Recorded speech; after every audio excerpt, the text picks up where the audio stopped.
Baik, terima kasih teman-teman rekan-rekan media yang hadir pada sore hari ini.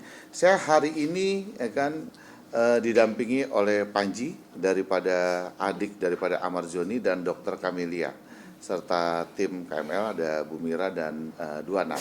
Bahwa hari ini kita telah mengirimkan surat kepada Ditjen Lapas. Ya, intinya bahwa prinsip kami menghormati apapun keputusan daripada Ditjen Lapas karena mereka yang punya kewenangan terhadap warga binaan.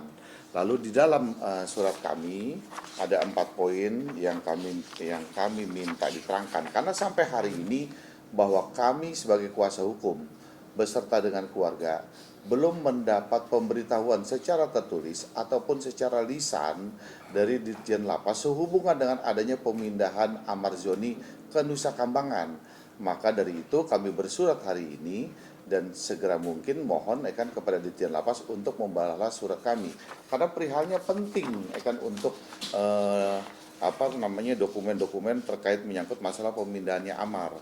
Yang pertama adalah kami meminta surat keputusan dari Ditjen Lapas terkait pemindahan Amar Zoni ke Nusa Kambangan. Itu yang pertama poinnya. Lalu yang kedua kami minta juga surat permintaan rekomendasi dari pihak kejaksaan yang di berita akan kami baca adanya permintaan daripada kejaksaan untuk Amar Zoni ditempatkan di Nusa Kambangan. Lalu poin ketiga kami minta dasar asesmen penilaian resmi yang menyatakan klien kami Amar Zoni sebagai narapidana dengan kategori risiko tinggi high risk risiko tinggi high risk.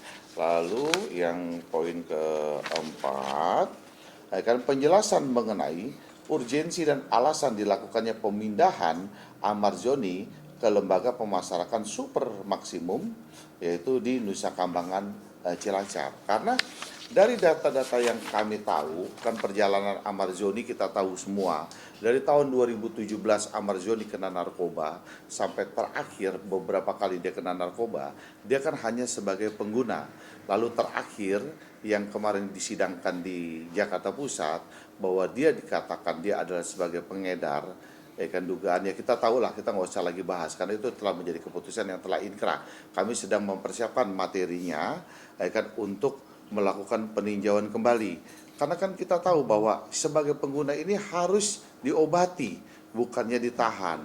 Lalu berkali-kali Amar bicara dengan tim kami bahwa Amar tuh trauma sekali berada di sana. Jadi langkah-langkah ini kami menunggu jawaban dari Ditjen Lapas sehubungan dengan surat yang kami layangkan untuk kami pelajari. Lalu kami kemudian akan mengambil langkah-langkah hukum ke depannya seperti apa. Itulah mungkin kata pengantar. Mungkin akan disampaikan dengan keluarga Amar Zoni. Baikkan Panji, silakan sampaikan. Panji, ada yang mau disampaikan nggak mengenai dengan pemindahan Pak Asmi seperti juga sempat menangis saat pemindahan dan pada saat pemindahan keluarga sendiri seperti apa melihat? Pastinya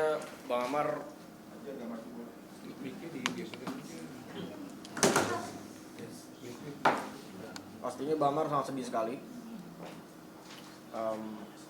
Begitu juga dengan saya dan juga keluarga. Tapi gimana pun juga, betul kata Bang Krisna, kita menghormati keputusan Dirjen.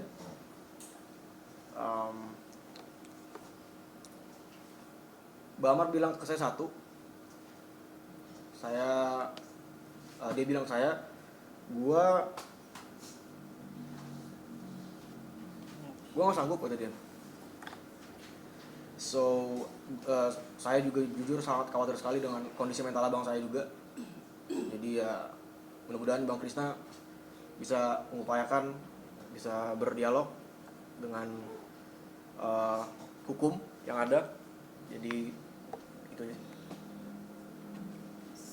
Sampai dipindahkan itu sudah komunikasi belum ya? Biasanya kan ada waktu dikasih keluarga diberikan kesempatan. Saat pemindahan juga keluarga diinfo nggak untuk pemindahan? Enggak. Kita belum diinfo. Melalui kuasa hukum mungkin? Sorry? Melalui kuasa hukumnya Belum. Ya kita juga belum. Kita juga belum mendapat. Ya seperti yang saya sampaikan tadi bahwa kita juga belum dapat pemberitahuan secara tertulis ataupun lisan terkait masalah pemindahannya ini. Itu bisa dibilang ada kegagalan di sini nggak sih dengan pemindahan? Kami belum bisa bilang, kayak kan sebelum kita mendapatkan surat balasan dan dokumen-dokumen yang kami minta tadi terkait menyangkut masalah SK. Lah, yang terpenting adalah yang kita butuhkan adalah assessment-nya. Assessment-nya, penilaiannya bahwa Amar Zoni dikatakan sebagai high risk, ya kan, sebagai kan bahwa klasifikasinya warga binaan yang high risk itu seperti apa. Kita pengen lihat dulu, kan assessment-nya itu seperti bagaimana gitu loh. Karena kita tahu kan banyak, kemarin ada lagi salah satu penegak hukum yang pegang barang banyak, ya kan dia sebagai boleh dibilang, ya kan mereka menyimpan yang cukup banyak satu koper. Dia juga nggak ditempatkan di Nusa Kambangan. Lah dasar apa bahwa Amar Zoni ini, ya kan cukup high risk gitu loh. Makanya kita bilang kita nggak mau mendahului dulu. Artinya bahwa intinya kan sekarang ini kami menghormati prinsipnya menghormati keputusannya daripada Dirjen Lapas, karena kan sebagai pembinaan kan di dalam narapidana kan adalah kewenangannya beliau yang diamanatkan oleh undang-undang. Gitu, ya. Tapi kalau melihat tadi pernyataan Mas Zoni bilang dia nggak kuat, nggak mampu segala macam, sebegitu keraskah gitu di dalam lapas Nusa Kambangan untuk membina seorang narapidana seperti Amar Zoni? Ya saya rasa apa yang diungkapkan Amar Zoni kan nggak ada lagi yang ditambahkan atau berlebihan. Ya kalau apa yang dikatakan Amar Zoni dia trauma, ya kan dia udah nggak kuat lagi menjalani kondisi di sana, ya kan Amar yang merasakan. Saya rasa apa yang disampaikan dia kepada keluarganya kan saya rasa sangat benar. Gitu. Iya. Iya. Lebih ke jauh dari keluarga itu yang sangat-sangat ini sih. Lebih jauh dari keluarga ya, Iya, Ji ya, jauh. kayak kan dia. Karena dia butuh Nggak support bisa ya. komunikasi Dia dengan butuh lain. support gitu loh. Dari Berat banget. keluarganya gitu. Jadi beratnya di situ. Keluarga sendiri kapan terakhir ketemu? Selasa Kemarin. yang kemarin kamu jemput. Oh iya, yang kemarin. Minggu lalu berarti ya? Iya. Minggu lalu. Nah, tapi sebagai kuasa hukum menjaga mental klien nggak sih Bang, mengingat mungkin Bang Amar sangat luar biasa bergoncang mentalnya saat dipindahkan ke sana gitu. Khawatir mungkin melakukan hal-hal yang tidak diinginkan, misal gitu. Yang pasti bahwa kan Amar adalah narapidana. Sebagai narapidana, dia juga mempunyai hak. Dia dapat berkomunikasi kepada keluarga, kemudian dapat berkomunikasi kepada kuasa hukumnya. Dan kami sebagai kuasa hukumnya harus dapat memastikan kondisi Amar dalam keadaan baik-baik saat ini. Ya kan itu adalah kewajiban kami sebagai kuasa hukumnya Amar.